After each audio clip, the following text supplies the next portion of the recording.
কথায় আছে, নিজের কর্ম সঠিকভাবে করে যাও, সুভাবে করে যাও, ভগবান নিশ্চয়ই তার ফল দেবেন। একরাশ ভালোবাসা নিয়ে আমি পায়েল, নমস্কার।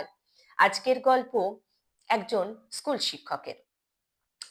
একজন চাকরির পরীক্ষা দিতে দিতে একটি স্কুলে চাকরি পেলেন, যে স্কুলটি তার গ্রামের থেকে অনেকখানি দূরে।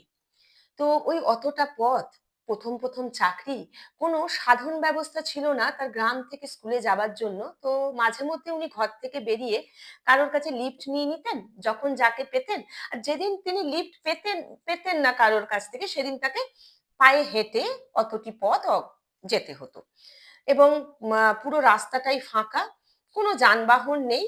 তো সেই জন্য খুব অসুবিধা হতো। আর মনে মনে ভাবতো, হে ঈশ্বর, আমি তোমাকে প্রতিদিন এত পুজো করি, এমন জায়গায় চাকরি দিলে যে সেখানে কোনো যানবাহনেরও ব্যবস্থা নেই, আর চাকরি তো করতেই হবে আমাকে। কিন্তু প্রথম নতুন চাকরি, আমি কিছু বাইক টাইকও কিনতে পারছি না, খুব অসুবিধা হচ্ছে। তো যাই হোক, এমনি ভাবে দিন চলছিল। সপ্তাহে মোটামুটি 3 দিন 4 দিন উনি পেয়েই যেতেন কারোর কাছে লিফট। বাকি দিন, যেদিন পেতেন না, ওনাকে পায়ে হেঁটে যেতে হতো। এরপরে কয়েক মাস মাইনে পাবার পরে উনি একটি লোন নিয়ে বাইক কেনেন। এবার বাইক কিনতে তার সুবিধা হয়েছে, কিন্তু বাইক কেনার পরে উনি কিন্তু তার অতীতের কথাগুলো ভোলেননি, যে উনি যখন কোনো যানবাহন পেতেন না, তখন ওনাকে কাউ কেউ না কেউ ওনাকে ঠিক লিফট দিত, এবং তার বাইকে করে উনি স্কুলে প্রায় দিনই চলে যেতেন। তো সেই কারণে সেই কথাটা মনে করে উনি ভাবলেন, এই পথে তো কোনো যানবাহন নেই, তাহলে আমি যখন স্কুলে যাব, আমি যেমন কোনো দিন এর কাছ থেকে লিফট নিয়েছি, আমি কাউকে না কাউকে লিফট দেব এই পথটাতে। তো উনি বাইক নিয়ে বেরিয়ে প্রতিদিনই কাউকে না কাউকে পেতেন এবং পেছনে বসাতেন, স্কুলে যেতেন, আবার স্কুল থেকে ফেরার সময় যথারীতি তো কাউকে না কাউকে পেছনে বসাতেন, আসতেন। এমনি করে করে ওনার প্রচুর পরিচিতি হয়ে গেল। প্রচুর লোক ওনাকে জানেন, সবাই ওনাকে ভালোবাসেন। সবাই ভাবে, কিছু না পাই ঠিক মাস্টারমশাইকে তো পাবোই, মাস্টারমশাই ঠিক লিফট দেবে। এরকমই একদিন উনি স্কুল থেকে ফিরছেন, দেখছেন রাস্তার ধারে একজন ভদ্রলোক দাঁড়িয়ে আছেন কোনো যানবাহনের জন্য। তখন তিনি তাকে বললেন, আপনি কি যেতে চান কোথাও? বলছে, হ্যাঁ, আমি ওই সামনের গ্রামে যেতে চাই, কিন্তু কিছু পাচ্ছি না। বলছে, আচ্ছা ঠিক আছে, আমার বাইকে বসুন, আমি পৌঁছে দেবো।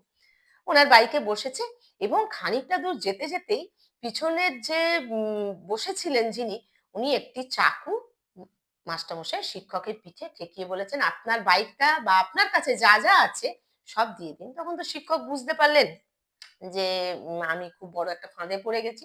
উনি কোনো কিচ্ছু না বলে গাড়ির থেকে নেমে গাড়ির চাবি দিয়ে দিলেন, এবং ওনার কাছে যেটুকু টাকা পার্সে ছিল সেটুকু দিয়ে দিলেন। আর দিয়ে তারপরে উনি বললেন যে, দেখো ভাই, আমি তোমাকে গাড়ির চাবি দিয়ে দিয়েছি, টাকাও দিয়ে দিয়েছি, আমার কাছে আর কিছু নেই, আমি এই পথটা পায়ে হেঁটে চলে যাব। কিন্তু তুমি কখনো কাউকে একথা বলবে না যে তুমি আমার থেকে বাইকটা চুরি করেছো। কারণ তাহলে মানুষের বিশ্বাস চলে যাবে ভগবানের থেকে, যে উম আমি তো সকলকে লিফট দিই, এইটুকু জায়গায় বিশ্বাস করি। তাহলে মানুষ বিশ্বাস করে আর কাউকে কোনোদিনও লিফট দেবে না। আর এইটুকু রাস্তায় তো কোনো যানবাহন নেই, তাহলে অনেক মানুষের খুব অসুবিধে হবে। তুমি সব নিয়ে যাও, কিন্তু তুমি কাউকে বলো না। এই বলে উনি চলে গেলেন। এবার চোরটিও বাইকটি নিয়ে খানিকটা যাওয়ার পরে ভাবছে, ইস, লোকটা তো বেশ ভালো ছিল, কিন্তু কি করব, আমার তো এটা রুজি রোজগার, আমাকে করতেই হবে। বলে চোরটিও চলে গেল, মাস্টারমশাইও ঘরে চলে এলেন। মাস্টারমশাই মনের দুঃখ একটু, যে বাইকটা চুরি হয়ে গেল, নতুন বাইক। মনে মনে ভাবছেন, ঠাকুর, আমি তোমার যোগ্যে এত পুজো করি, তুমি এই জিনিস করলে। যাই হোক, ঘুমিয়ে পড়েছে। পরের দিন সকালবেলায় স্কুলে যাবার জন্য রেডি হচ্ছেন। উনি ব্রাশ করতে করতে বাইরে উঠানে বেরিয়ে এসে দেখছেন, অবাক কাণ্ড, বাইকটি পড়ে রয়েছে, এবং বাইকে একটি চিরকুট, একটি চিঠি রয়েছে। এবার মাস্টারমশাই ভীষণ আশ্চর্যভাবে এই চিঠিটি খুলে দেখছেন। বলছে, লেখা আছে, আমি আপনার বাইকটি চুরি করে মহা সমস্যায় পড়েছি। আপনি তো কোনো দ্বন্দ্ব ছাড়াই আমাকে বাইকের চাবি দিয়ে দিলেন। আমি বাইকটি নিয়ে প্রথমে গেছি একটি জায়গায় চা খাবো বলে, সেখানে সেই বলছে, চায়ের লোকটি বলছে, কি বাবু, আপনার কাছে মাস্টারমশাইয়ের বাইক? এটা তো মাস্টারমশাইয়ের বাইক, এই বাইকে করে তো আমি একদিন চৌক ওইখানে গিয়েছিলাম।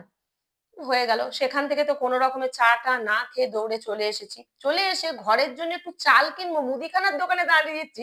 তখন মুদিখানার লোকটি বলছে, চাল ওজন করতে করতে, যে কি বাবু, এই বাইকটা তো মাস্টারমশাইয়ের বাইক, এই বাইকটা আপনার কাছে, একদিন আমার চালের বস্তা নিয়ে আমার আসতে খুব দেরি হচ্ছিল, মাস্টারমশাই বাইকে করে আমি চালের বস্তা নিয়ে এসেছি, এটা তো মাস্টারমশাইয়ের বাইক।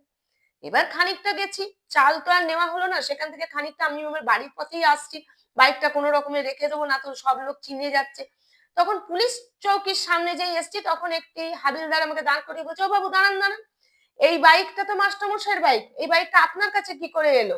এই বাইকে করে একদিন আমি গিয়েছিলাম পাশের গ্রামের থানায়, সেখানে একটা কাজ ছিল, এই মাস্টারমশাই জোর করে আমাকে বাইকে বসিয়ে নিয়ে গেছে, তো বাইকটা আপনার কাছে কি করে?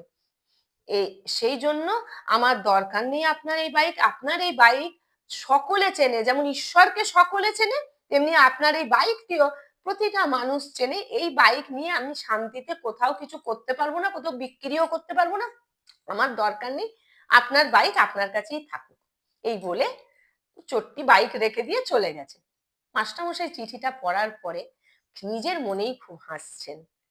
এই ছোট্ট একটা গল্প, যেটার থেকে আমরা বোঝা যায়, যদি একদিন আমি ভালো কর্ম করি, আমি যদি কারোর উপকার করি, আমি তৎক্ষণাৎ হয়তো সেইটার ফল পাবো না, কেউই পায় না তৎক্ষণাৎ, কিন্তু কোনো না কোনো ভাবে সেই ফল নিশ্চয়ই আমাদের কাছে ভগবান ফিরিয়ে দেবেন।